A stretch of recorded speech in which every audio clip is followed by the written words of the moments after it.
थे, वो बांग्लादेश वो हमसे आगे निकल चुका। आप देख लें अफगानिस्तान आपके सामने, नई हुकूमत आई है, आप लिख लें ये पेशीन गोई, 10 साल भी गुजरेंगे, आप देख लेना उनकी मैशत कैसे तरक्की कर चुकी होगी। आपने कभी भी इस पर गौर नहीं किया। आप वोट फिर इमरान खान को देना है, आपने वोट फिर नवाज शरीफ ही को देना है, तो फिर ये करना, ये वादे उठाना, ये मुनाफिकत के अलावा कुछ नहीं है। यहाँ तो आप एक मर्तबा इस्लामी निज़ाम को मौका दीजिए, तख्ते रसूल के ऊपर भी अंबिया के वरासा को एक मर्तबा बिठा के देख लीजिए, अल्लाह की कसम तब्दीली ना आई, हमें पकड़ लेना। ये हो नहीं सकता, ये मुमकिन नहीं है कि इस्लाम का निज़ाम आए और तब्दीली ना आए। आखिर में एक दो ऐलानात करना चाहता हूँ।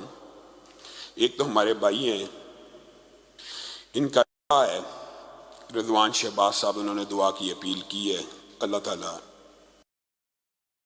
तो का नज़ूल फरमाए। एक कारी अमजद साहब के अजीज़ हैं, बीमार हैं, ताला उनको भी शिफाए कामला इला दे। और आखिर में हमारे बड़े करीबी दोस्त हमारे रफ़ीक यासर साहब, उनकी वालदा का गुज़िश्ता दिनों इंतकाल हो गया। क्योंकि जनाजा इस्लामाबाद में था, तो हमारी मस्जिद के जो नमाजी और साथी हैं उस जनाजे में बहुत कम शरीक हो सके, तो इसके लिए हमने ये एहतमाम किया कि इंशाअल्लाह आज जुम्मे के बाद उनका गायबाना नमाज जनाजा होगा, तो जो साथी उस जनाजे में शरीक नहीं हो सके यहाँ पे शरीक हो जाएंगे और यासर भाई से तदियत करेंगे।